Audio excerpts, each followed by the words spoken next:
Hi everybody, welcome back to my YouTube channel. This is my first canvas. If you are new here, if you are an old listener, we're striving to be 1% better than we were yesterday. That's what this whole channel is about. I've been on the topic of stoicism and this is the last episode. I'm going to round off the whole thing so that we can move on to another topic. Just in general, just change the whole story. So I've been really hesitant about coming back to finish this series. I don't identify as a stoic because the way it portrays toxic positivity and everybody's just supposed to be positive all the time, even though you're going through shit, even though life is cracking you down. I don't believe in that. I believe that you should feel all the feels. When my brother and I were conversing about stoicism, he mentioned something about how you should try as much as you can not to fit yourself into a box, so that when you struggle in life with questioning yourself, why did I do this thing, why this is not something I would normally do, you can easily bounce back from it, because it's not an identity crisis. It's not like, oh, this is something I in this school of thoughts would never do. Do you understand? So don't accustom yourself to a certain school of thought. Try to be fluid, try to have opinions. Yes, quite all right, I have opinions based on the facts I have, based on the experience I have, based on things that I've seen happen. I have my opinions, but that doesn't mean that I am of this school of thought. That doesn't mean that I am just of a certain type of people. Always try to be fluid with your identity. Be firm with your opinions, but be fluid with your identity. So that is why I'm here telling you today that I no longer identify as stoic. Just some things that they said about how like everything must have a living body. I disagree with it. I don't think it even makes sense. And there are so many like the real deep things about their ethics and physics that I just doesn't sit right with me. That's just that being said. So stoicism is a Western thing. It is Western content written for Western people by Western people. Like, it is for stable places, it's for steady income, it's for functioning institutions, places with basic things. You have access to every basic thing. That is who stoicism was written for. So when somebody in that context says something like, oh, focus on what you can control, it is like, yes, I have power. It's not like I need to struggle to think about how I'll get from here to work today. It's not about how I need to struggle to think about where I'll get loans or like a credit card or access to basic electricity. When you're dealing with things like fuel scarcity, when you're dealing with lights, electricity, you don't have electricity. Naira is devaluing every day, or a system that actively works against you, actively trying to suppress you and put their feet on your necks. Those are not the things that those people were thinking about. Okay, so how do you apply stoicism to a third world country like Nigeria? Just control your response. Sounds dangerously close to just accept the oppression or just accept whatever shit that they just adapt. That tension is what's calling it out for what it is. The dichotomy of control hits different because you plan and plan and plan and plan and plan, and then things don't go according to plan because it's outside your control. Like basic things are outside your control. You have to have a plan A to Z to be able to successfully go through a project.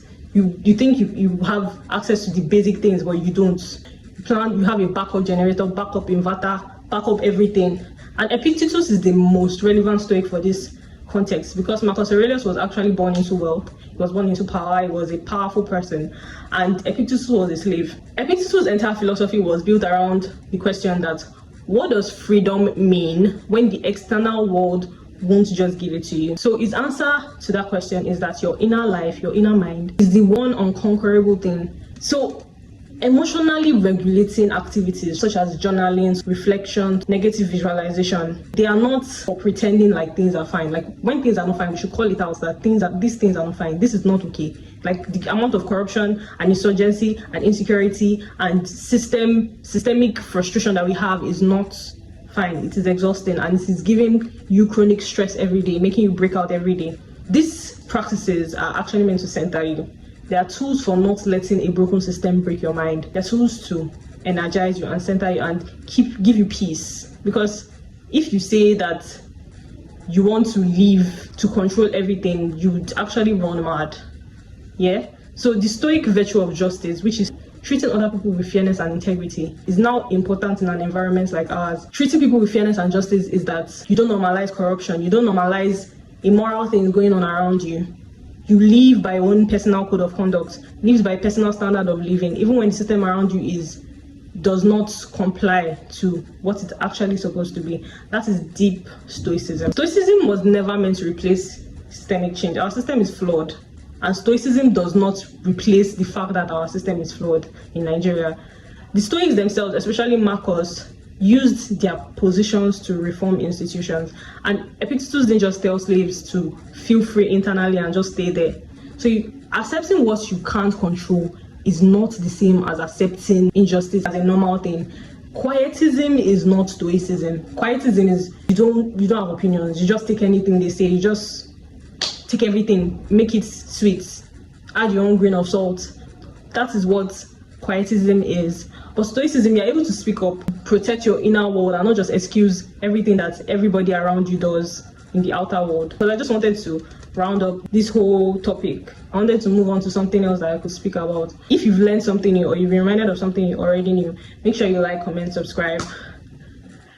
You guys, if you know how many times I've shot this video, if it doesn't actually work this time, like, I don't think I'm doing it again today, but like I've shot this video like 50 times. Let's even be so real. Like, I deleted the other clips because they didn't add up. They took lights. So many things are working against my basic necessities. And stoicism is deciding that even though all these things are outside my control, like them taking the electricity, my phone acting up, I don't have a good enough camera, what are the things I can still control? And that is what you can see in this video. Everything I've presented to you in this video is within what I can control, because if it's left to me, I would not even bother with making this video again. So thank you for watching my video up to this moment. I'm so excited to show you other aspects of my life, to start doing vlogs again, to start doing challenges again, and I'm just happy for the new month and how we're moving forward and progressing as people. I'll see you guys in the next one. Bye.